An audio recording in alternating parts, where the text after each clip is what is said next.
Me down, keep me safe, safe, dancing. I'm not sure what's going on. This. Good morning, guys. Good morning, everybody. It is the day before the once in a lifetime solar eclipse. And we are here early in the morning doing what we do. Good morning, everybody. How's everybody doing? Happy Sunday morning to you all.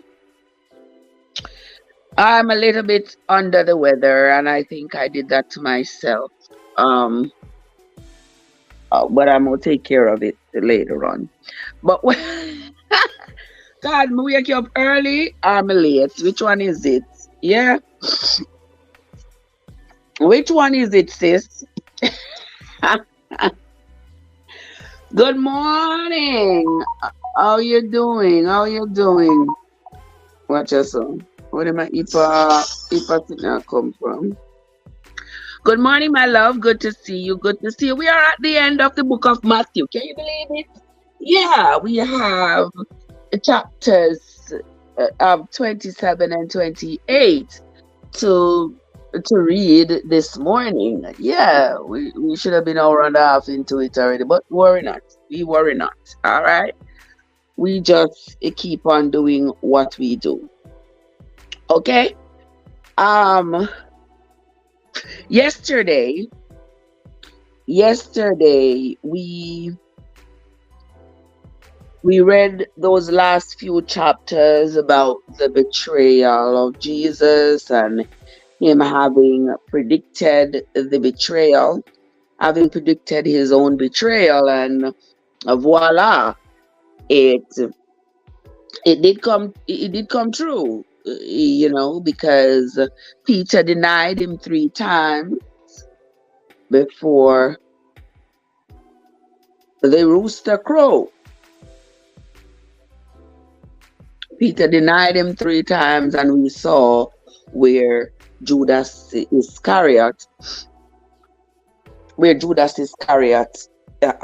kissed him in order to identify him to the rest of Judas Iscariot's the gang that he had brought to crucify Jesus.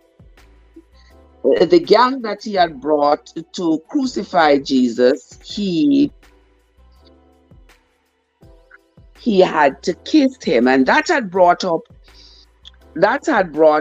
a conversation yesterday about why he had to kiss him to identify him, knowing that Jesus was, according to the scriptures, Jesus was traveling all over that place. He was traveling all over, going from place to place, from city to city. He had been doing that for a minute, and so you would think that with him having been there and having been traveling through all these cities and having gathering all this following, that people by now would know who he was. And once you said Jesus, they would have known who it was and what he looked like, because not only would people be describing him, but he would have specific features that would make him stand out from the others. So the question yesterday about whether or not he looked like the others and he was not distinguishable enough is a really, really valid question. For those of you who are just coming, welcome, good morning. Thank you all so much for coming. It's another morning on my talk and my tube where we read the Bible and talk about it. Now, this is not your usual Bible study. I am no theologian. I do not preach scriptures. I'm not a preacher, not a pastor. Don't intend to be. I am just a simple person, just like you. All I'm trying to do is to read the Bible for myself, and I have chosen to share this experience with you all as I try to conquer this quest of reading the Bible from beginning to end and trying to understand its context as it is. So, just to let y'all know that that's where you are at. That's the channel you are on right now. All right. So, as I was saying about yesterday's reading, where the concern had arisen about whether or not Jesus was distinguishable enough that the people could recognize him without Judas having kissed him. You know, it's valid, but we don't know. It didn't say why.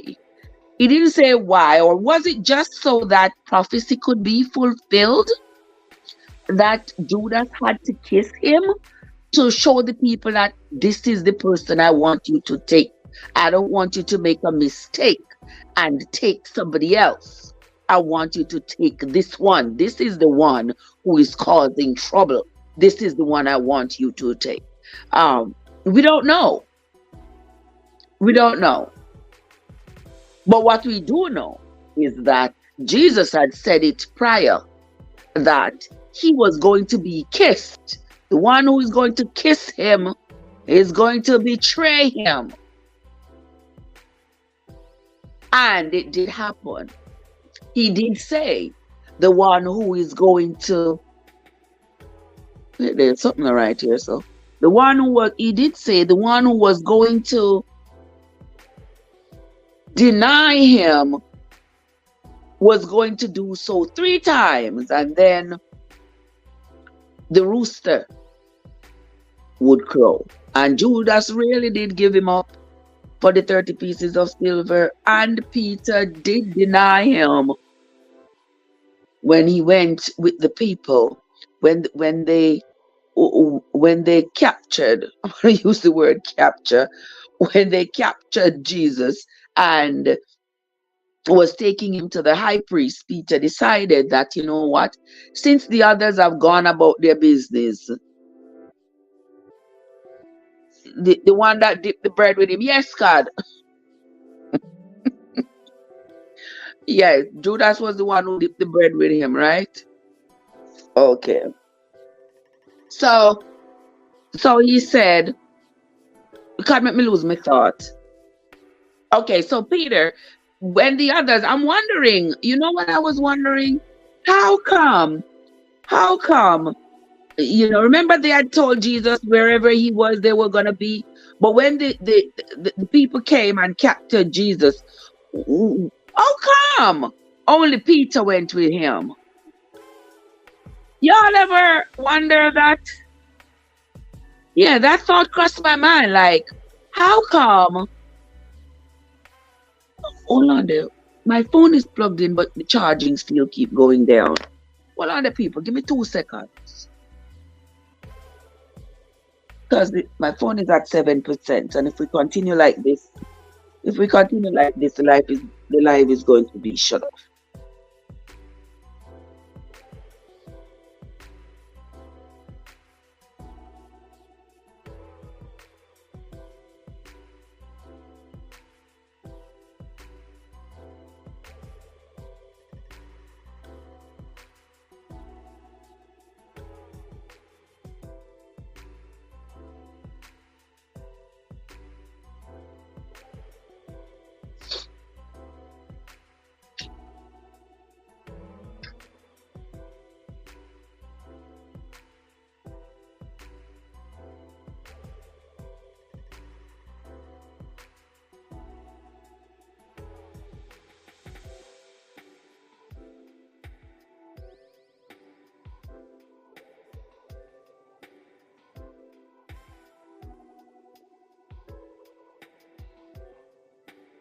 All right, let's see. Hmm, that's interesting. Hold on there, guys, because my phone is losing charge and it's not taking charge. This not seem right. Give me 1 second there, guys.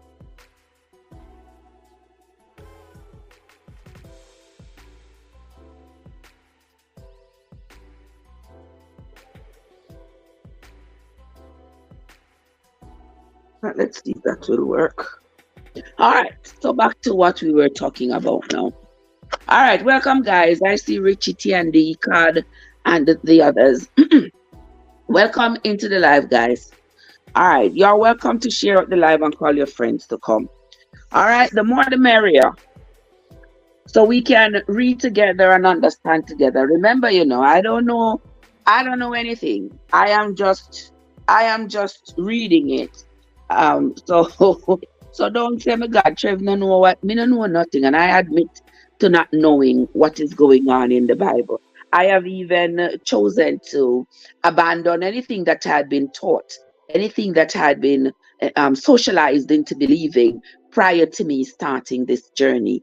So I am trying to come into this with a blank, like a blank slate, and just trying to take it one chapter, one verse at a time. All right.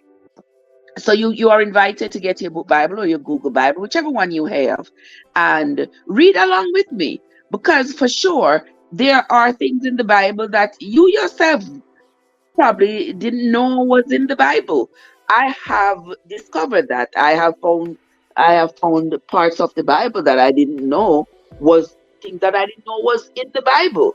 I know they have talked about the violence in the Bible, but the violence in the Bible always seemed to be justified, to me, the way I was socialized. It was to believe that the violence that was in the Bible was necessary, was um, preordained by the Creator, that these violence must occur for His will to be established. And I have read the Bible, and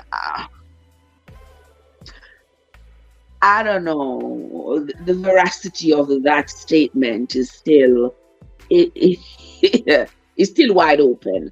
Let's just say that. But for us, for many of us, we will continue to believe that it was completely necessary, or that violence was completely necessary. But with that aside, we are going to continue with the reading. So roll on up and let us begin. I was waiting for Sister Winsome to show up, and she is here. Once Sister Winsome is here, we get the ball rolling. Good morning, Sister Winsome. How you doing?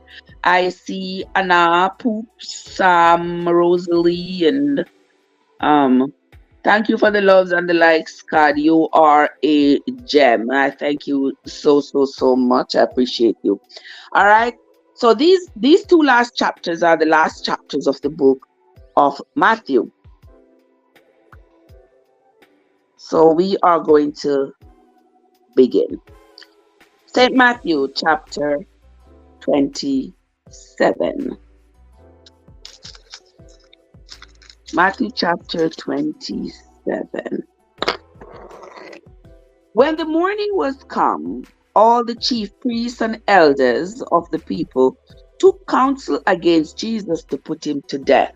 Okay, so at this time, Jesus is now in the place where they brought him to the high priest. Remember, they took him, they brought him to the high priest, and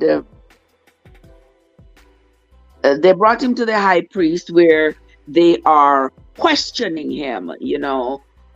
Tell us, what make you think?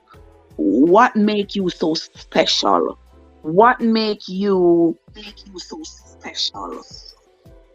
What make you so special? What make you believe that you are the son of God, that you are some kind of a special being who was sent by God? And they are tempting him and asking him to do all these things to prove himself. Jesus is standing here, he ain't saying a word. Now, everybody is now they're taking up a vote to see if they should indeed put him to death. And verse 2 says, "And when they had bound him, they led him away and delivered him to Pontius Pilate, the governor. Then Judas, which had betrayed him, when he saw that he was condemned, repented himself and brought again the 30 pieces of silver to the chiefs and elders." So that little creature named Judas, now he was he was so ashamed, he was embarrassed that he had sold Jesus for 30 pieces of silver. So now he wanted to give them back the 30 pieces of silver for them to free Jesus, but it was too late. It was too late. Let us continue. Saying, "I have sinned in that I have betrayed the innocent blood." And they said, "What is that to us? See thou to that." And he cast down the pieces of silver in the temple and departed, and went and unalived himself. Ain't that something? Who else did we read about who did unalive themselves? God, help me out here, because I don't have it written. Did David's son, was it Absalom who unalived himself? Remind me there, please. I don't remember. But for some reason, this self-unaliving doesn't seem like the first time I'm reading about it in the Bible. I know God will tell me. If nobody else will remind me, God will remind me of who it was. I think it was it Absalom? I don't remember. But anyway, we are going to continue reading. So now Judas has gone to unalive himself. And the chief priest took the silver pieces and said, "It is not lawful to put them into the treasury, because it is the price of blood." And they took counsel and brought with them the potter's field to bury strangers in. Wherefore that field was called the field of blood until this day. Then was fulfilled that which was spoken by Jeremy the prophet, saying, and Jeremy they're talking is Jeremiah, right? The Old Testament called him Jeremiah, but the New Testament called him Jeremy, just like with Jonah. The Old Testament called him Jonah, Jonah, and the New Testament called him Jonas. The same thing with Isaiah. The Old Testament called him Isaiah. The New Testament called him Isaias. Let us continue. Matthew chapter 27 and verse 9. Then was fulfilled that which was spoken by Jeremiah the prophet, saying, "And they took the 30 pieces of silver, the price of him that was valued, whom they of the children of Israel did value, and gave them for the potter's field, as the Lord appointed me."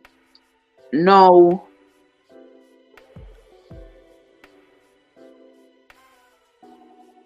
was that a prophecy from Jeremiah, or Somebody asked me when I reach. Me there Matthew chapter 27. I'm at Matthew chapter 27, my love. Now, I kind of get a, you know, some of this is questionable as to whether or not the events has the series of these events have been modified to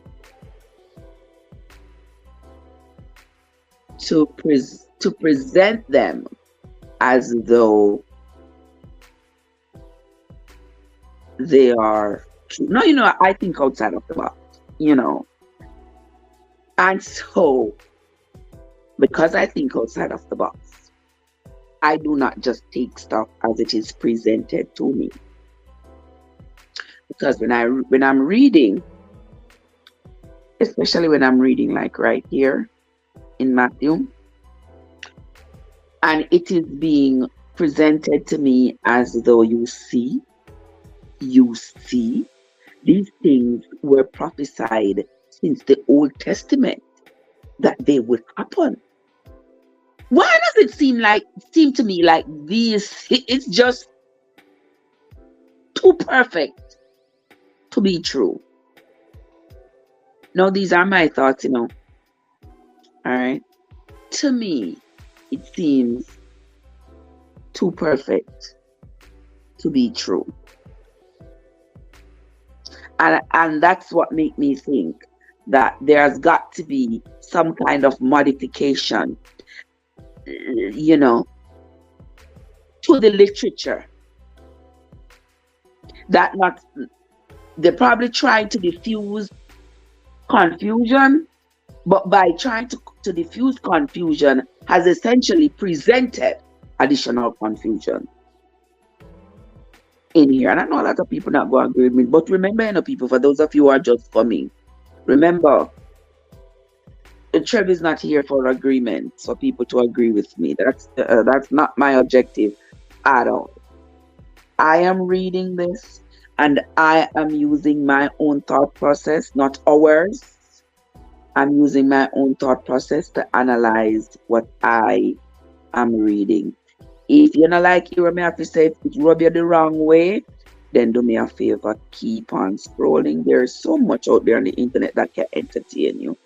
If this is making you upset, I'm not here to make anybody upset. This is my journey, and I am walking this journey out loud. Okay? So here they say Jeremiah had predicted it. So now, let me see.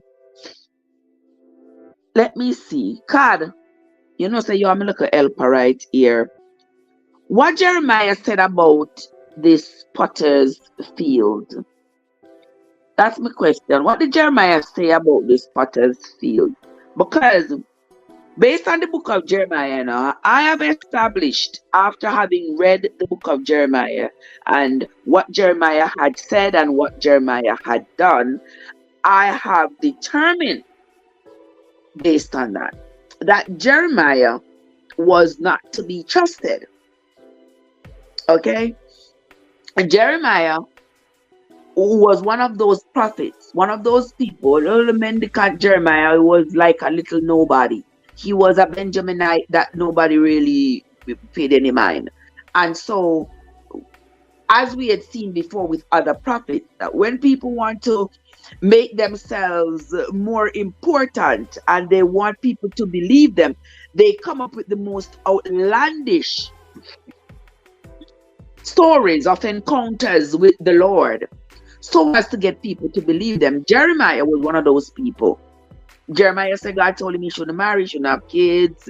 He must go wear some kind of linen cloth and put it by the river Euphrates and pick it up after how many days and look at it, so it's dirty. That's how the children of Israel were, and all of these stuff that Jeremiah did to try to make himself seem so different and so more profound in his prophecies than the other people. And that was why they had put him in prison. Because remember, when they are put him in prison, King Josaphat said to him, I don't understand. All you have to preach for the children of Israel is destruction. All you have to preach is death and destruction. You don't have no good words for us. You don't have no words of encouragement and leadership, and none of that. All you have for us is death and destruction. So this was the same Jeremiah who, after the kingdom of Israel was destroyed by Nebuchadnezzar, he was the same one who was given all these gifts by Nebuchadnezzar, because he had preached to the Jewish people and told them that Nebuchadnezzar was going to come and destroy Israel, and he was telling the people that they should go to Babylon voluntarily and go serve Nebuchadnezzar. That right there tell me Jeremiah was questionable. Let me just say that his actions were questionable, and because in the end he benefited so significantly from the destruction of Israel, it tells me that he was up to no good. He was behind the destruction. But anywho, with that being said, here in Matthew it is talking about what Jeremiah talked about, the potter's field and the 30 pieces of silver. And this is why I say I wonder if the literature has been modified somehow to make it seem as though this was a prophecy that had now been fulfilled. All right. Done to that. Let us move on. And the thing, guys, for those who don't like hear when I question the things that I am reading, you have to understand, not all of us want to be led like sheep, Some people want to stop, look, and listen before they put another step forward. You remember when we were reading the book, The Alchemist? For those of you who have been with me for a minute, y'all remember when we read the book, The Alchemist? And when Santiago said, if the sheep, all these sheep that he was taking care of, he said he could slaughter every last one of them, and it would not be until he was about to slaughter the last one that they would realize what was happening. That's how undiscerning sheep are. That's how sheep don't know what's going on around them. They don't look around to see what's happening. They just follow. The shepherd goes and they go in the shepherd's footsteps. They never see the wolf coming. That's how sheep are. That's why Santiago had said that. Let us continue. For those of you just coming, we are on to the book of Matthew chapter 27 and verse 10. Let's read verse 9. Then was fulfilled that which was spoken by Jeremiah the prophet, saying, and they took the 30 pieces of silver, the piece of him that was valued, whom they of the children of Israel did value, and gave them for the potter's field, as the Lord appointed me. And Jesus stood before the governor, and the governor asked him, saying, Art thou the King of the Jews? And Jesus said unto him, Thou sayest. And when he was accused of the chief priests and elders, he answered nothing. Then said Pilate unto him, Hearest thou not how many things they witness against thee? Yeah, so Pilate asked him, you know, hear all the things what them say. You know, hear all the things what them say about you. You know, hear, you know, have nothing to say for yourself. Jesus keep his mouth shut, nothing to say for himself. When some say the potter's field is a place where they bury people. Apparently, yeah. Me never hear about it before, but me, um, I only the man there, when name, P Diddy Diddle Doodle, I only me here with the potter's out, and somewhere in the Bible we had read about the potter. The Bible talks a lot about the potter, and you know what's his name? TD Jakes, his place is called the Potter's House. I mean, what's out of the Bible, him get that one there from. But let us continue, Sister Winsome. So Jesus ain't say nothing.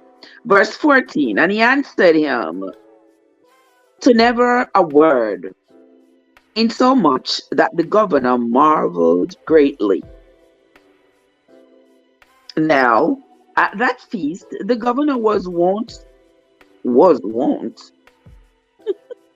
Now, at that feast, the governor was wont to release unto the people a prisoner whom they would. And they had then a notable prisoner called Barabbas. Therefore, when they were gathered together, Pilate said unto them, whom will ye that I release unto you? Barabbas or Jesus, which is called Christ?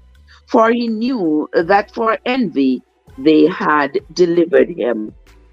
When he was set down on the judgment seat, his wife went unto him, saying, have thou nothing to do with that just man? For I have suffered many things this day in a dream because of him.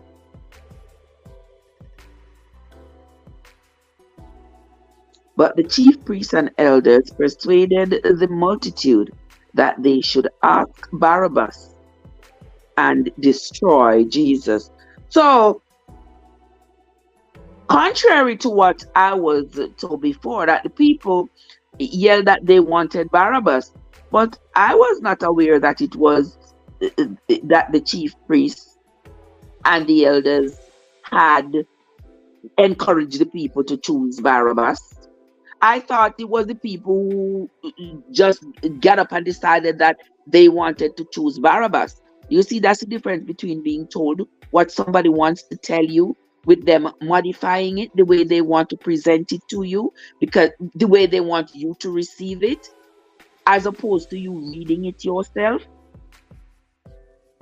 Who didn't know that? Who knew that it was the priests and elders who encouraged the people to choose Barabbas? Because you know, people always say, after all what Jesus did for the people, when it was time for him to die, the people chose Barabbas over him. It sounded like it was the people's choice to say, give us Barabbas. But here in Matthew, it wasn't the people's choice. The people were encouraged by their elders. They were encouraged by the chief priests and the elders to choose Barabbas. Totally different story, right? Let us continue. Verse 20. But the chief priests and the elders persuaded the multitude that they should ask Barabbas and destroy Jesus. The governor answered and said unto them, whether of the twain will ye that I release unto you? And that in English terms means, which of these two should I release unto you?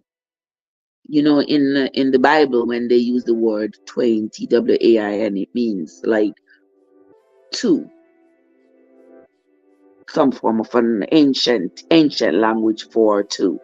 So when the chief priest asked them, which of these twain should I release to you? It means which of these two, Barabbas or Jesus? And the people said, Barabbas.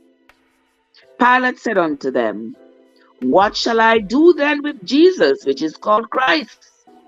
And they all said unto him, Let him be crucified. And the governor said, Why? What evil hath he done? But they cried out the more, saying, Let him be crucified. When Pilate saw that he could prevail nothing, but that rather a tumult was made, he took water and washed his hands before the multitude, saying, I am innocent of the blood of this just person. So ye to it. So you see, even Pilate, washing his hand off of the whole situation, saying, you know what, let me wash my hands off of this, because the people keep saying, crucify Jesus. I know them same people here, they just run behind the man and I say, he is their Christ and all of this. But my question is, were these people afraid? Were these people scared of what their fate might be if they stood up for Jesus? Don't you think? I think these people were scared.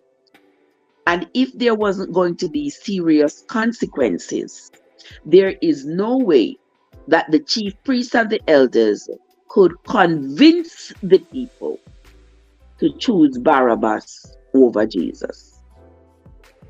The people must have known that there was going to be some serious consequences if they had gone against what the chief priests and elders had instructed them to do. So, can't blame the people. Can't blame the people. It's what they were instructed to do, to choose Barabbas. And I am sure that the people were afraid of whatever consequence it was going to be if they had chosen Jesus and said, let Jesus go and keep Barabbas in jail. Verse 25. Then answered all the people and said, His blood be on us and on our children. Then he released Barabbas unto them, and when he had scourged Jesus, he delivered him to be crucified. Then the soldiers of the governor took Jesus into the common hall and gathered unto him the whole band of soldiers. And they stripped him, and they put him in a scarlet robe.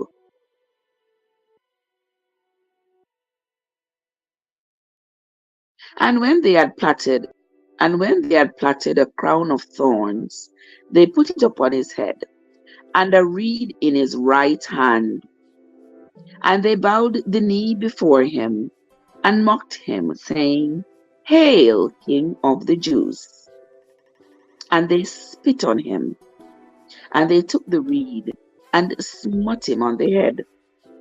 And after that they had mocked him, they took the robe off from him, and put his own raiment on him, and led him away to crucify him.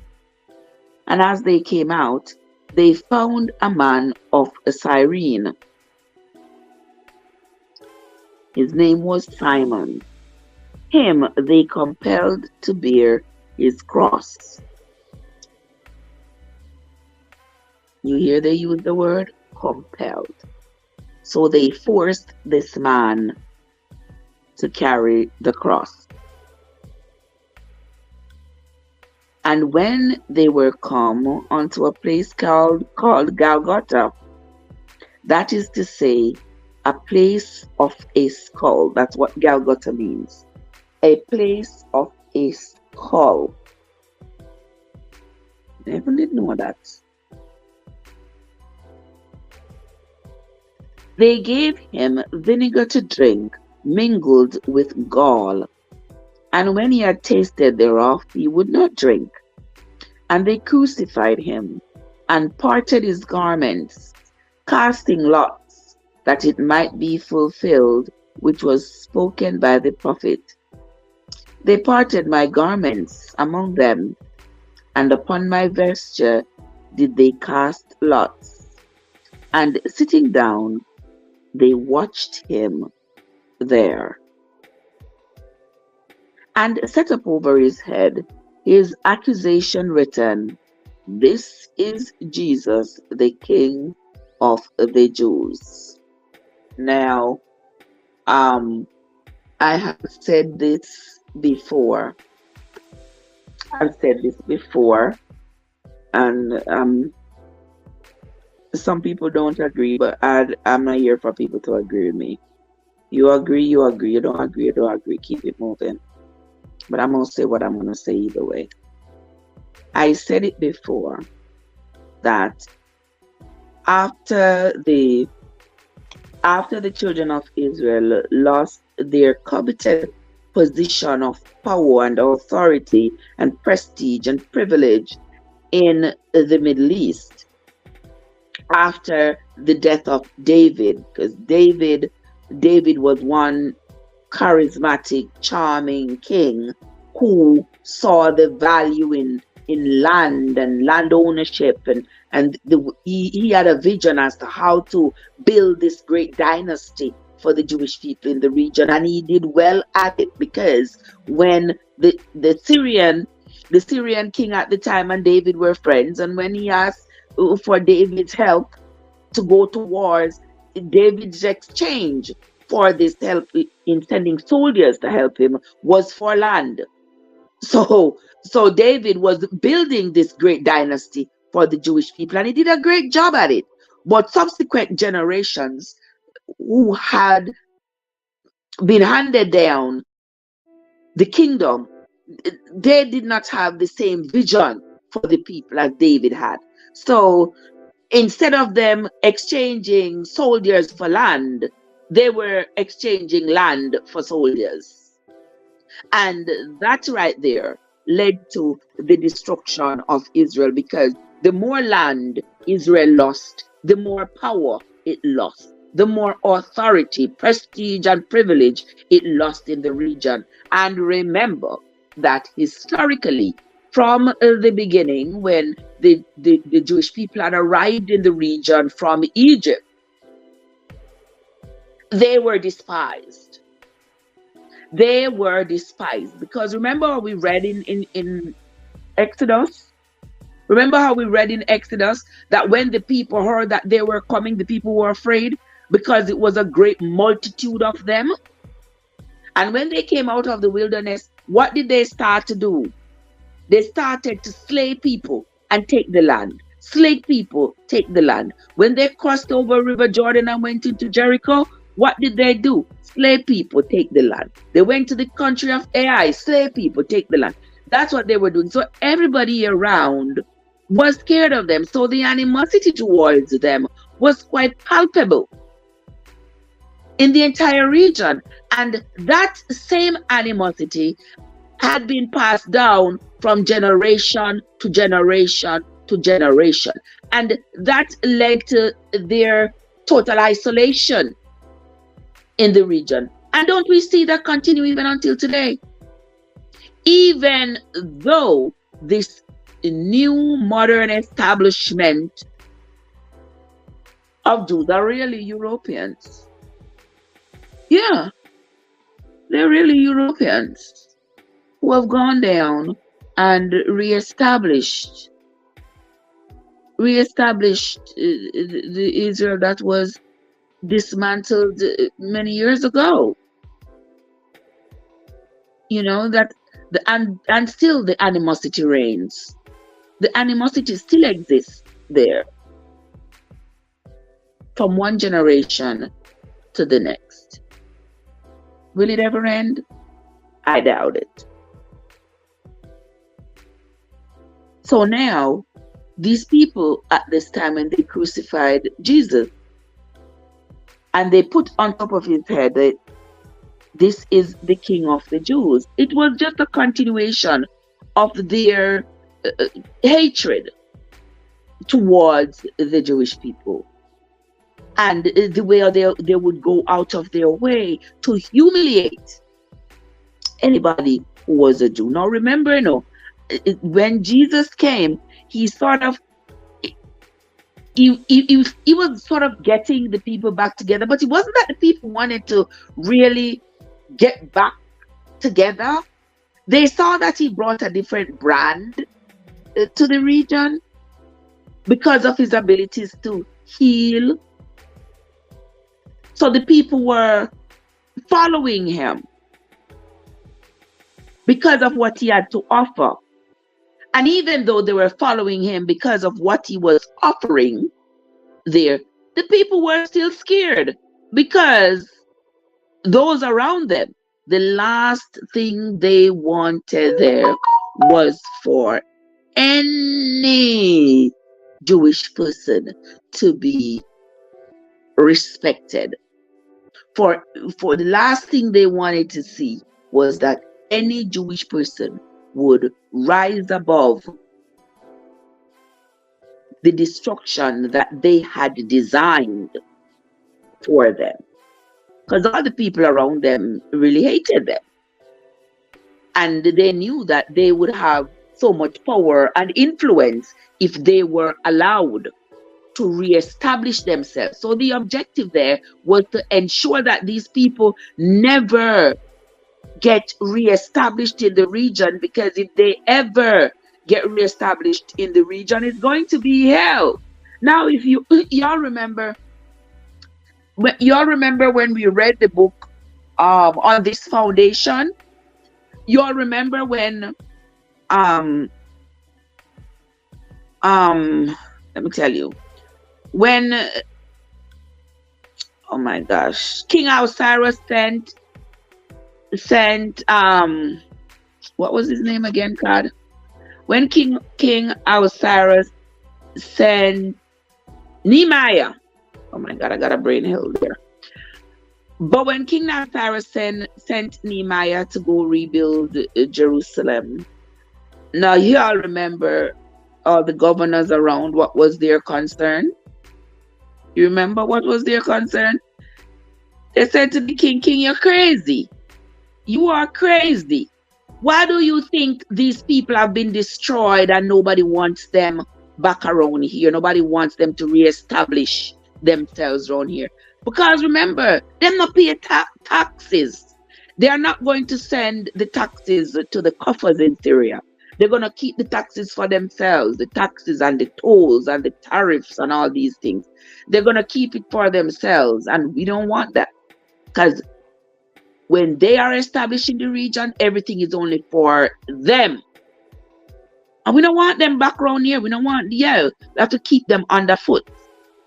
That was what they had sent to the king, to say he was making a grave mistake by appointing Nehemiah to be governor and to come and rebuild Jerusalem. Don't we see the same sentiment? Yeah, ever since Israel was reestablished down there in the region 1948, the animosity continues. And I am telling y'all that it's never gonna stop. And until me and Uno leave this earth, it is never going to stop. Because them sitting and seem like they were preordained to me. But anyway, Taya, good morning. Taya, what's up? How you doing? You treat me like chop liver, eh? I mean, you have to tell me, say, such a your phone can call me too. Really? Ryan is here. Welcome, guys. Good morning. Good morning. Welcome, everybody. Those of you who just come. Those of you who are just coming. Those of you who are here a long time. I appreciate you all. Welcome.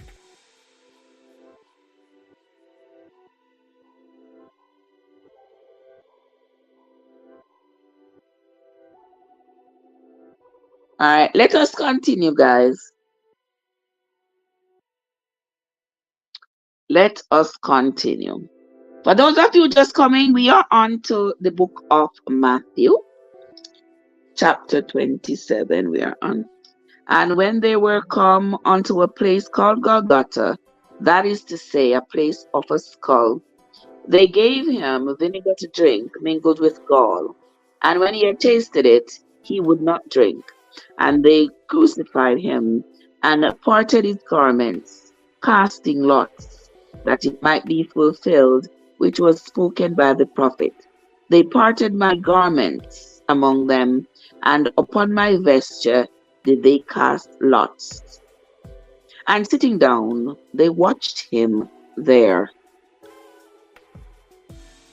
And set up over his head is an accusation written, This is Jesus, the King of the Jews. Then were there two thieves crucified with him, one on the right and one on the left.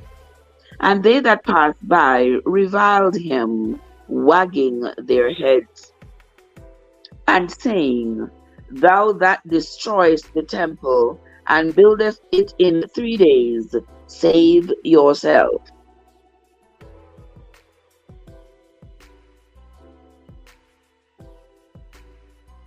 If thou be the Son of God, come down from the cross. Likewise also the chief priests mocking him with the scribes and elders said, He saved others, but himself he can't save.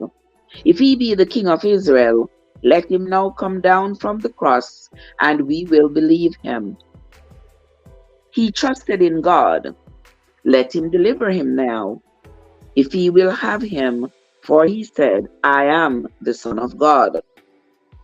The thieves also which were crucified with him cast the same in his teeth. Cast the same in his teeth. What that mean, people? Now from the 6th hour there was darkness over all the land unto the 9th hour. So there was 3 hours of darkness. From the 6th hour there was darkness over all the land unto the 9th hour. And about the 9th hour Jesus cried with a loud voice, saying, Eli, Eli, lama sabachthani. You did hear this before? Of course me I hear this. You know what on there? And about the 9th hour, Jesus cried with a loud voice, saying, Eli, Eli, lama sabachthani, or sabachthani. Who here did know that? So, me not even know that Jesus did cry out and say something. Let me read that again. For those of you who never know, just like me, Matthew 27 and verse 46. And about the 9th hour, Jesus cried with a loud voice, saying, Eli, Eli, lama sabachthani. But it's in a question. It's a question, not a statement. So, that is to say, my God, why hast thou forsaken me? Eli, Eli, lama sabachthani. Okay. My God, why hast thou forsaken me? Some of them that stood there, when they heard that, said, This man calls for Elias. And straightway one of them ran and took a sponge and filled it with vinegar and put it on a reed and gave him to drink.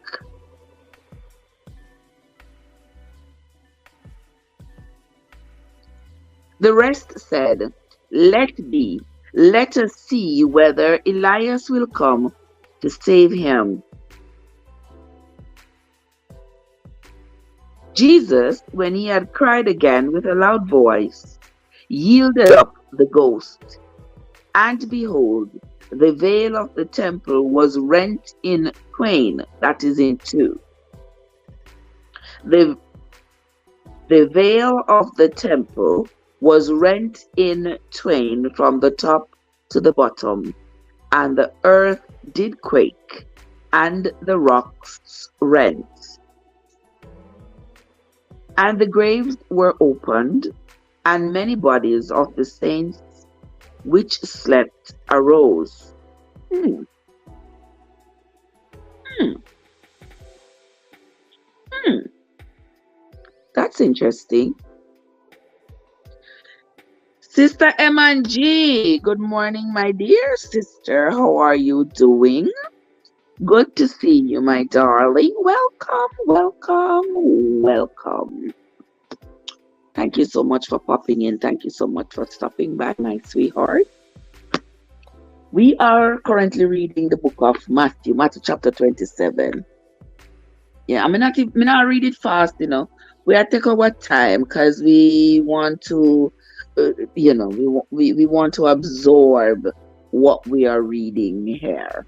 I don't just want to call the words and keep rushing. I want to take my time, process my thoughts as I read. Verse 47 again. Now after Jesus called out, Eli, Eli, lama sabachthani, my God, why hast thou forsaken me? Some of them that stood there, when they heard that, they said, he is calling on Elias. Now, where Kadoi? Who in the Old Testament did they call Elias? Was that Elijah? Because, guys, in the New Testament, oftentimes the names are spelled differently, even though they're talking about people from the Old Testament, as we spoke before about Jeremiah being called Jeremy in the New Testament, and Jonah in the Old Testament being called Jonas in the New Testament, and which other one? Yeah, several others. Isaiah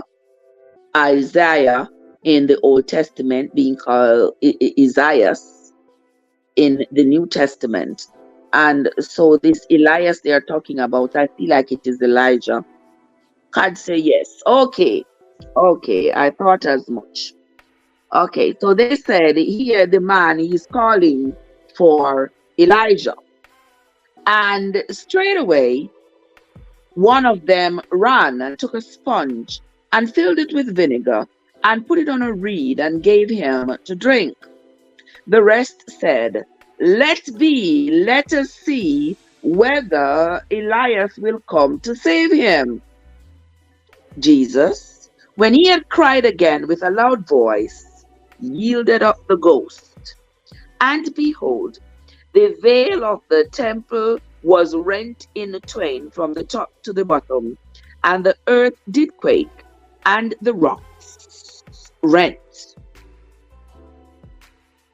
And the graves were open, and many bodies of the saints which slept arose. Ain't that funny? I don't know. I'm not even gonna.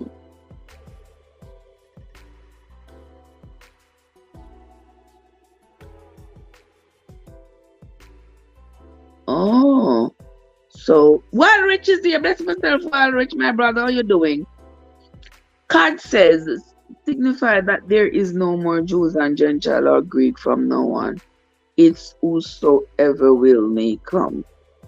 You say, are you saying that at this point, that's what this means? Now that he said all the saints which slept rose? Is that what you're saying? Talk to me. And people in the chat, you are welcome to chime in, The only people I don't welcome with open arms are the one them who like to come, come with their negative self telling me, me a blaspheme and me a this, and me not to question the Bible and all of this foolishness. Yeah, me no want to hear it. You understand? So if that not come with, wanna keep it to yourself. But if you wanna come in to, say something constructive, we will listen. But otherwise, yeah, me not entertain foolishness. So let us continue. God, I'm going to hold what you just said in my thoughts, but I'm going to read along and before I even address it. 'Cause right now, I don't know what to say. When it, oh, she said when the veil was torn. Um, but the thing is, me not want to just infer that or to draw back on any other literature. I want to read it right here, so. Want to read it right here so to see what it means. And I haven't read it yet. I haven't read an explanation for the torn veil just yet. Them so them tearing veil in two from top to bottom. He said the veil of the temple was torn in two from the top to the bottom, and the earth shook, and the rocks rent, and the graves were opened, and many bodies of the saints which slept arose. I mean, just go by what the Bible say now. You understand? So let us continue. So these dead bodies arose. I'm not sure what was the significance of that, guys. Why the dead body them would come out. And came out of the graves after his resurrection. Well, hold on, let's read that again. Let's read that again. And the graves were opened, and many bodies of the saints which slept arose, and came out of the graves after his resurrection. How would you reach at the resurrection yet? I mean, I see them say them bury him yet. Hold on. Hold on, something right there, so. Jesus just died. Yeah, them saying he give up the ghost. So that means he just died. And behold, the veil of the temple was rent, it was torn in two from top to bottom, and the earth shook, and the rocks were rent, and the graves opened, and many bodies of the saints which slept arose, and came out of the graves after his resurrection, and went into the holy city, and appeared unto many. Now when the centurion, right yesterday, guys, we're gonna come back to right this because right yesterday is blurred a little bit. Let me just say, right there is blurred. So let me continue and see there's some. I'm gonna mark it and continue reading and see if, as I read along, if I might come across some additional information that will, unblur what I just read there. And the graves were open, and many bodies of the saints which slept arose, and came out of the graves after his resurrection, and went into the holy city, and appeared unto many. Now when the centurion and they that were with him, watching Jesus, saw the earthquake and those things that were done, they were greatly afraid. And they said, truly, this was the Son of God. And many women were there, beholding afar off. So there were many women who were watching what was happening. Those were women which followed Jesus from Galilee, ministering unto him, among which was Mary Magdalene, and Mary the mother of James, and the mother of James and Joseph, and the mother of Zebedee's children. Now, remember Zebedee's children? I think, hold on, let's me tell you now who was Zebedee's children again.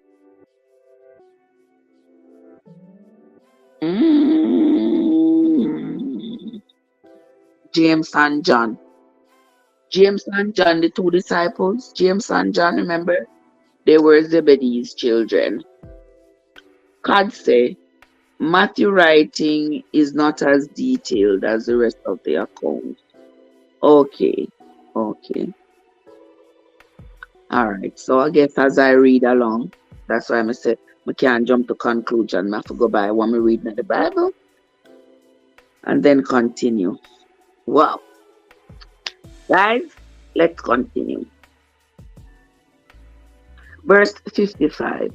And many women were there beholding afar off, which followed Jesus from Galilee, ministering unto him. Among these women was Mary Magdalene, and Mary, the mother of James and Joseph. Is this Joseph? Jesus is Joseph. And the mother of Zebedee's children. DJ Organic is there, Donovan is there. Welcome, guys. Let us continue. Verse 57.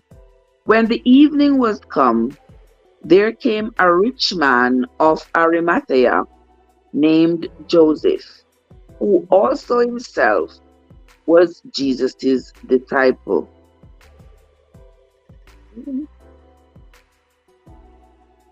Jesus, they have one disciple named Joseph. Hold on, they come in one Bible confused me now.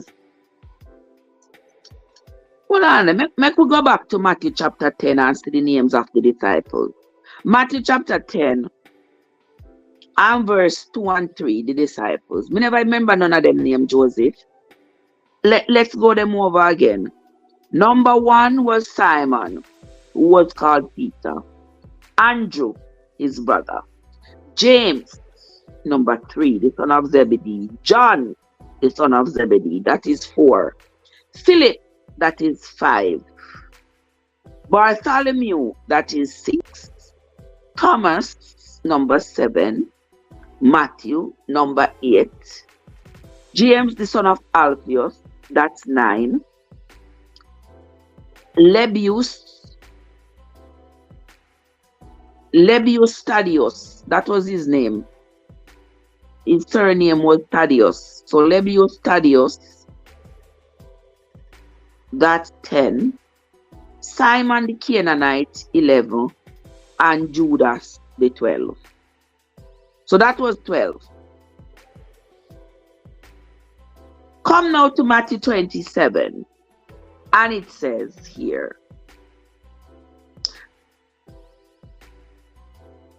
when the evening was come, there came a rich man of Arimathea named Joseph, who also himself was Jesus' disciple.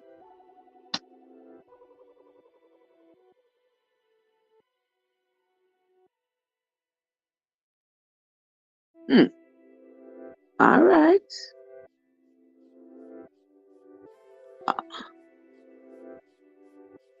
God say, yes, Joseph of Arimathea. Me not see that the name there among the 12 that they told me about in Matthew chapter 10. I don't see that name. There was no Joseph there. But now they say this Joseph was also a disciple of Jesus. Anyway, let us continue. That's just another discrepancy there, guys. And for those of you who have been reading with me, we have found discrepancies to be many as we have been reading the Bible. But we will continue reading. Not one of the handpicked 12. Not one of the handpicked 12? What do you mean? So there was handpicked 12 and non-handpicked 12, or the handpicked 12 and then the other people who were following him. But them not call the other people his disciples. There were lots of other people who were following him, but them not call them the disciples. So isn't it odd that they said this one was one of his disciples, though they had already given us the name of the 12? And it's repeatedly spoken about the 12 disciples.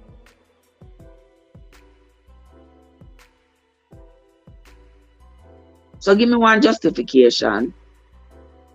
With or without, we're going to move right along.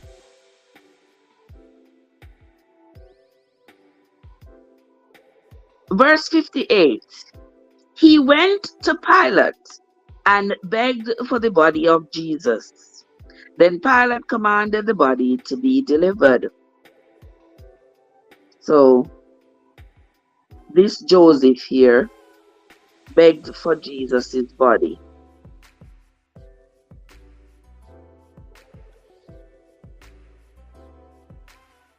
And Pilate ordered the body to be delivered.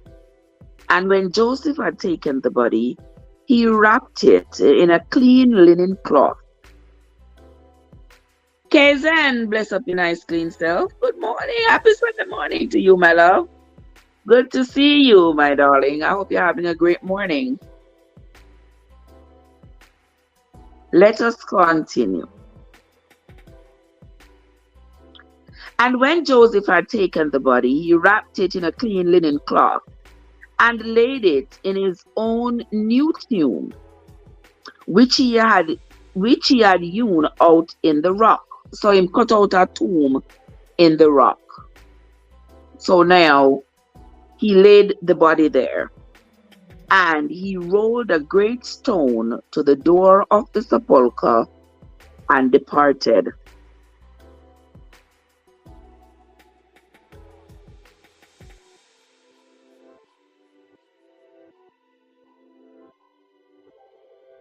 Let us continue. Now I paused there because I went back to 53 to look at where they say, and the people came out of the graves after his resurrection. And I'm wondering why that after his resurrection, why that statement came before he was buried. Because you can't resurrect before you're buried. You have to bury first, right? You can't put the cat in front of the horse. So right there is a little bit muddy right there, to say the least. Mr. Barry, bless up yourself. Happy Sunday morning to you. Me right to the phone I lose. The phone are dead. Me tell you say the phone are dead. Nothing can joke me.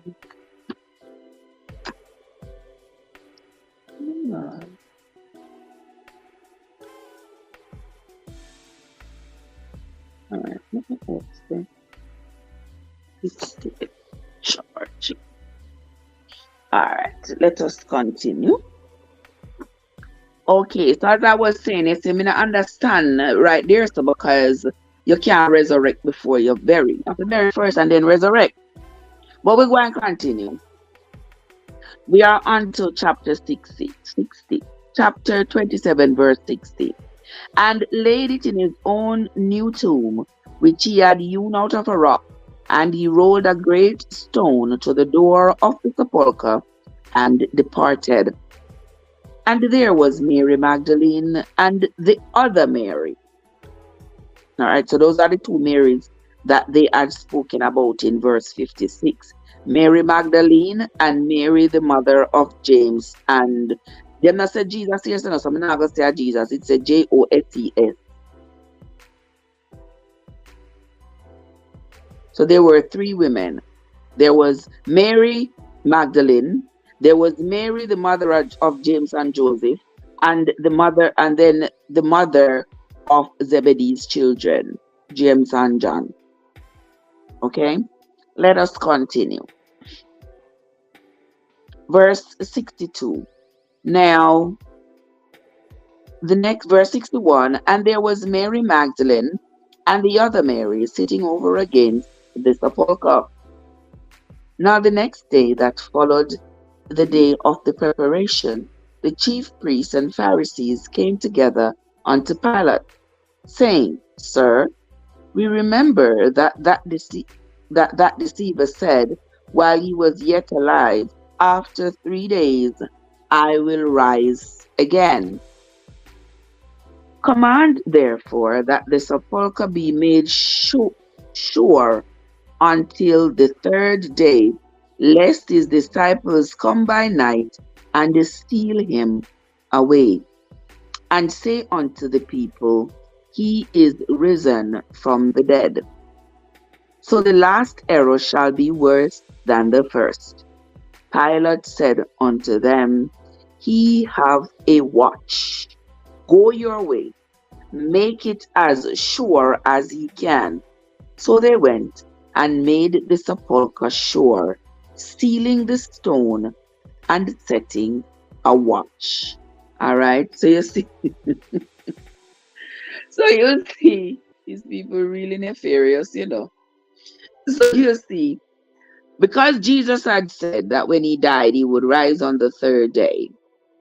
Here these people coming to Pilate to say, remember, same not gonna rise on the third day, And we don't want that to happen, Because we don't want in disciple them come thief the body overnight. So let me tell you what we want to do. We want to seal that sepulchre that not even no farmer breeze can get in there. Not at all can get. We want to seal it that him can't come out.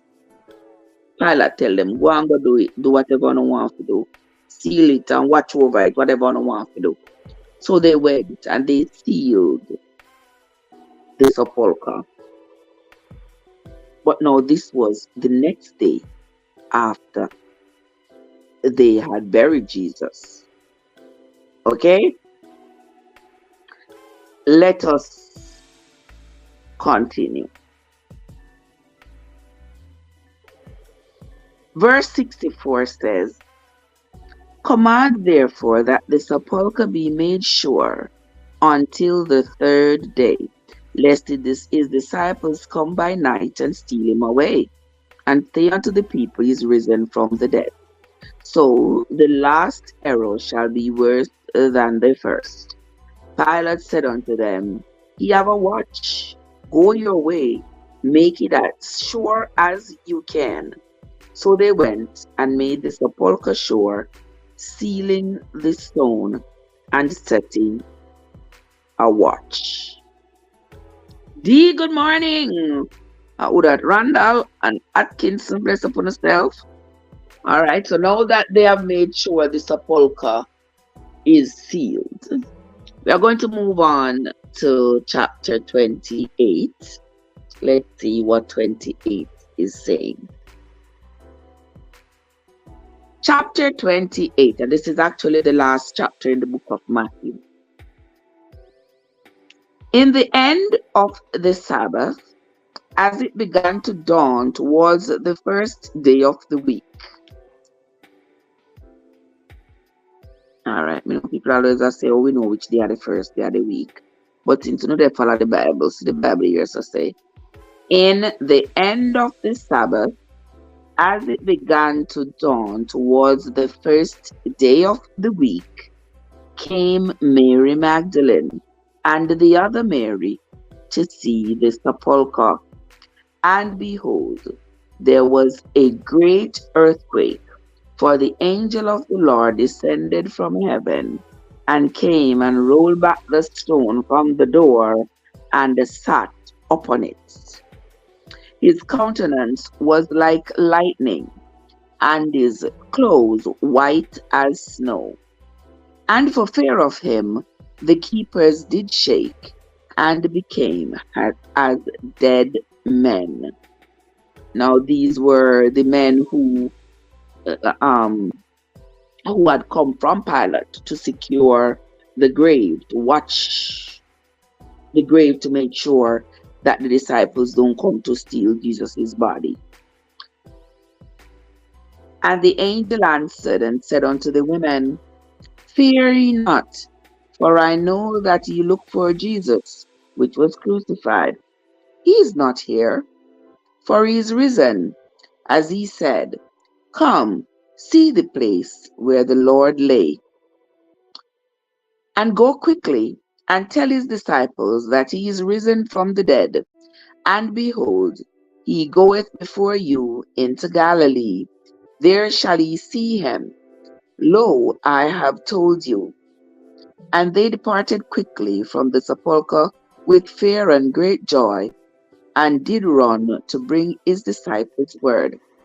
And as they went to tell his disciples, behold, Jesus met them, saying, All hail! And they came and held him by the feet, and worshipped him. Then said Jesus unto them, Be not afraid. Go tell my brethren that they go into Galilee, and there shall they see me. Now when they were going, behold, some of the watch came into the city, and showed unto the chief priests all the things that were done.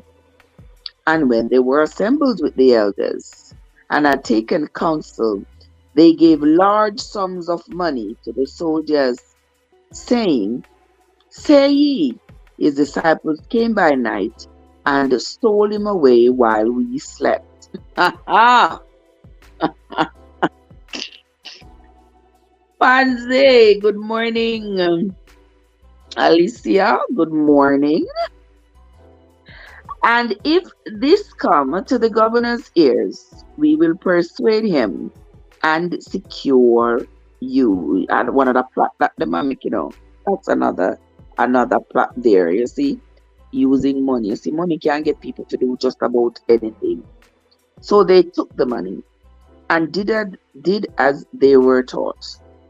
And this saying is commonly reported among the Jews until this day. So, okay, then you're about to leave for work. Be safe, Kzen. We will talk later. All right, let us continue, guys. I'm going to say something a while. But remember, it will come to me again. Verse 16. When the 11 disciples went away into Galilee. All right, so you all remember that there were 11 disciples who went away to Galilee, and Peter traveled behind Jesus. Y'all remember that, right? All right. Just wanted to keep up with the story. Then the 11 disciples went away into Galilee, into a mountain where Jesus had appointed them. And when they saw him, they worshipped him, but some doubted him. And Jesus came and spoke unto them, saying, All power is given unto me in heaven and earth. Go ye therefore and teach all nations, baptizing them in the name of the Father, the Son, and the Holy Ghost, teaching them to observe all things whatsoever I have commanded you. And lo, I am with you always, even unto the end of the world. All right, this is the end of Matthew chapter 28, and actually the end of the book of Matthew. We have come to the end of the read. Sister M&G, let me see you on Lele, a plant fever grass and leaf of life and whatever else me see you on a plant. You need to drink some of the leaf of life there and the fever grass there. Okay? You are so welcome, Sister M&G. Let me see what God said. God said, see what he said. Now, all nations, not just Jews. Well, you got a point there, Cad. So Cad is pointing out that right here, Jesus said, right here in chapter 28 and verse 19, Jesus said to his disciples, "Go ye therefore and teach all nations, baptizing them in the name of the Father and of the Son and of the Holy Ghost, teaching them to observe all things whatsoever I have commanded you." Me have one question right here, so floating in my mind now, Cad. So it says, right here, so it said, then the 11 disciples went away into Galilee. All right. So we know that disciple, the one Judas had unalived himself. So that would have left 11. But he took back Peter,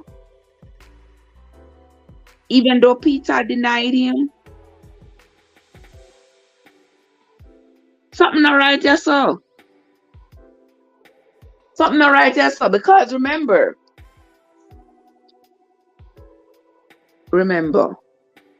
Jesus was there with the 12 disciples, right? Judas still him for the 30 pieces of silver. Judas was with the other guys. So that means that Judas was moving with those guys. The other 10 disciples, it would have been the other 10 disciples who would have left and gone back to Galilee, because Peter traveled behind the procession that was taking Jesus to Pontius Pilate. Peter traveled with that procession. So it would have been 10 disciples who went back to Galilee. Now, by them saying that the 11 disciples, taking into account that Judas had no one alive himself, was that to say now that even though Peter denied him, Peter was still considered to be amongst the elite and being sent among the others to go preach and teach about him, even though he denied him? That's kind of odd. Because if you deny me, that means that you're not believing in me. So how me I go send you to go preach, to tell the people about me? Kind of odd, right? But I don't mean says so, the Bible says so. Because it said 11 disciples. So if it said 11 disciples, I'm going to believe that Peter rejoined the other 10 to make it 11. So like when I say, so like it makes sense. Well, if it makes sense, it don't make sense to you, it makes sense to me. God say, yes, Peter was there when Mary came to tell them he was alive. Okay, so all right, so you see, my thoughts are okay, going in the right direction. Yeah, it's kind of odd to me that Peter would be considered among the elite disciples, considering that he had already denied Jesus. Peter said, "Me don't know him. I don't know that it's not it. Don't mix me. Don't mix me. Me don't know him."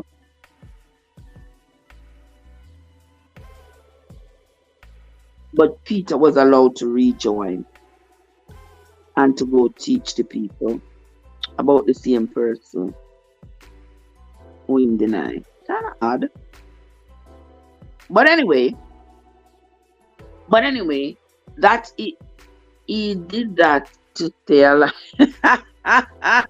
He did that to stay alive. He denied him so he could stay alive. Oh, okay. He still denied him though. He still denied him, because if he trusted him or believed in him, he probably would have said, you know, well, I believe him. He will deliver me. He will rescue me. Whatever they're gonna do to me, I am willing to die for him. So I'm gonna leave it. Let me leave it there. Somebody with I am legend. I am legend says after he repented. After he who? After Peter repented?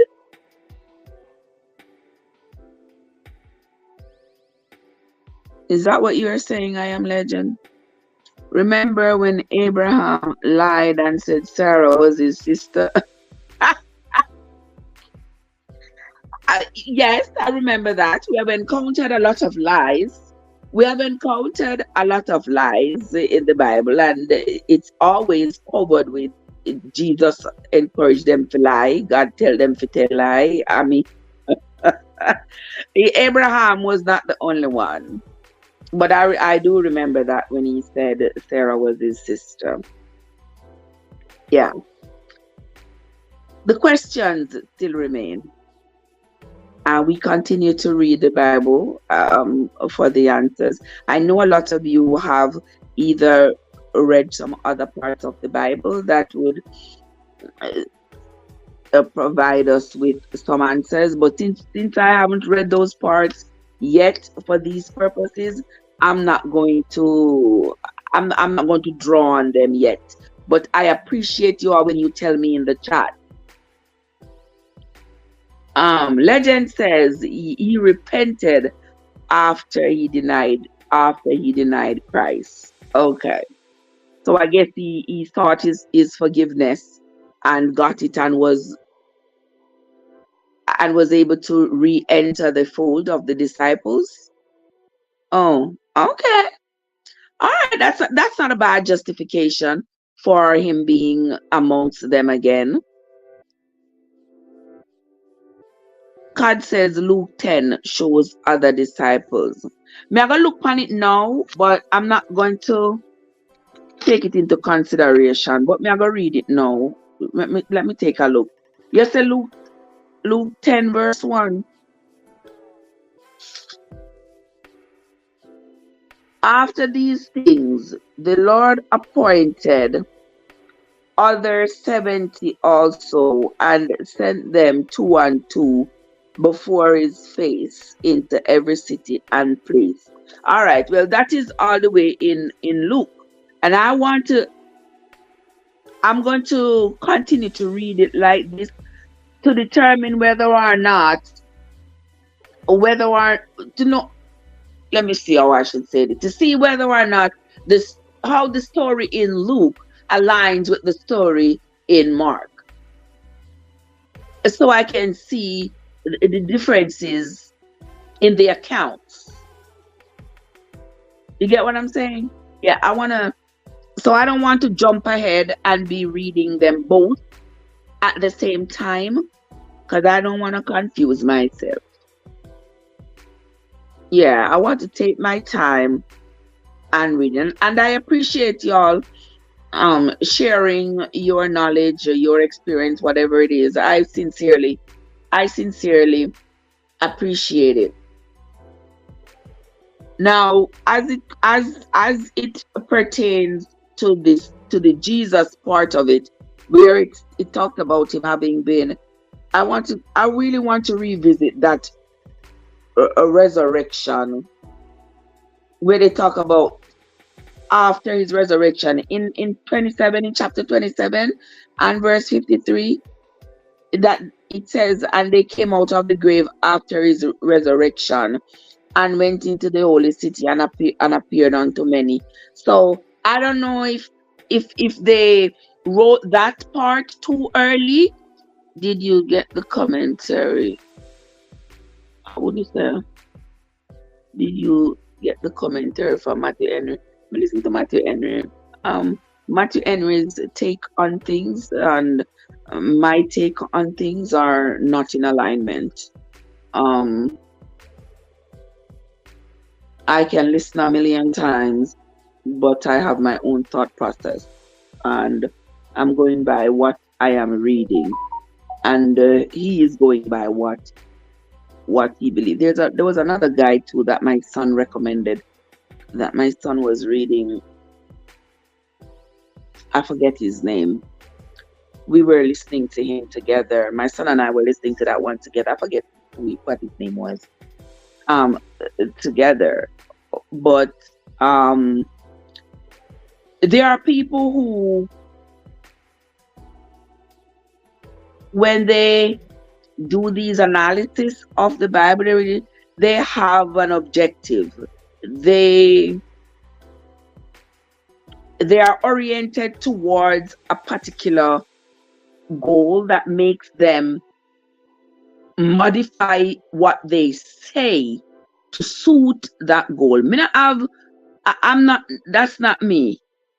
That's not me. Okay? I am not trying to indoctrinate anybody or anything. I am reading it from the Bible and saying it just like it is here. Just like it is here. Okay? So that mina hmm, him and I, his thoughts and my thoughts not in alignment. Yeah, but I appreciate it because it is the differences in thoughts and in ideas that makes the world so beautiful. And I appreciate the differences in thoughts. It's just that if you're if me not have to accept your thoughts and you not have to accept mine, I accept that we are different. I'm different, you're different, your thoughts different, mine are different. And we peacefully agree and we keep it moving. That is how I see it. Yeah. So I appreciate what he does and what he says and how he analyzes the Bible. Yeah, me appreciate it. Just that on my thing that. Dr. Dre is here. Dr. Dre, what's up? Happy Sunday morning to you. I hope you're having a fabulous morning. Yeah.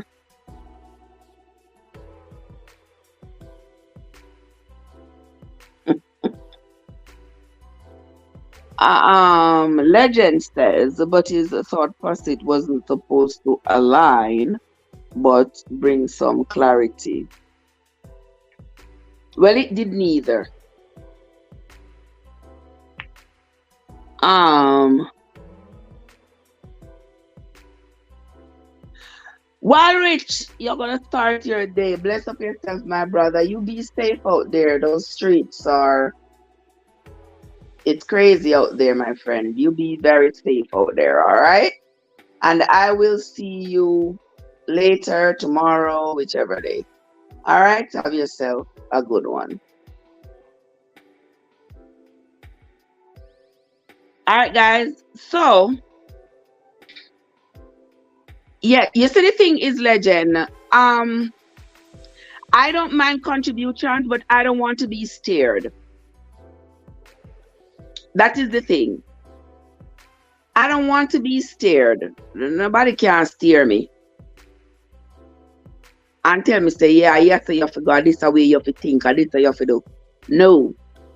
You can tell me that you think so and so and so. You know, this is your interpretation of so and so and so. And yeah, that's how you interpret it. That's how I, but nobody can steer me. Okay? But anyway, but me appreciate the difference in thoughts. I appreciate it. Yeah. But if your end goal at the end of the day is to indoctrinate me and tell me say I must think the way you think because this is the way you think.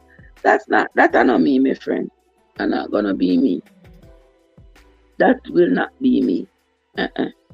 Me, I am using my own brain and I am thinking. That's why I read it out loud so that those who are hearing, yeah, can those who are hearing can listen, and if they have read something somewhere or something they can tell me, but that no means say because you have read something somewhere and you believe what you have read somewhere, me I go believe it when me read it. And also this a thing work. It's a brain a work like that. We say how much I commentary me listen to? Me listen to enough. Me listen to enough. Yeah. I'm say me I go listen to some more, right? But yeah, I mean, I said I will listen to some more of it, but And I might drive that. Simple. Yeah. So anyway, lovely people, we kind of come to the end of the reading this morning. Trev, may I go all right, bless the pastor, bless the pastor. Yeah, so I'm going. This is where we're going to come to the end of this morning's reading. When we come back tomorrow, tomorrow is eclipse day. When we come back tomorrow morning, it's gonna be way earlier than this. By this time, I have to be at work, so it's gonna be like 4 o'clock in the morning when we come back to start the reading of the book of Matthew. Tomorrow we're going to read Matthew chapters 1. I'd rather read 1 and 2. We can read 1 and 2 in 1 hour, right? Yeah, we'll read Matthew, or we can do half an hour tomorrow, considering. We will see. So tomorrow morning, guys, when we come here again, we are going to start the reading of the Gospel according to Mark. So we're going to get Mark's account of what happened to Jesus. We already see Matthew give us his account. We're going to see what Mark has to say and then see how well the both accounts align with each other. All right? And that's where we're going to end this morning live. Thanks to you all for coming. I sincerely appreciate you all. I sincerely appreciate your contribution to the live. Thank you all so much again. See you all again in the morning at around this time, this same place. Until then, my friends, this is Trev from Trevessence, where your journey matters. Have yourselves a fabulous day, everybody. Win some. Have yourself a great day. We will talk later. All right. Walrich, Amazing M&G, Card, AG, Joseph, Legend, and I see Alta was here. All my people was here. Thank you all, everybody, for having come. See you all later. Yeah, we cut there.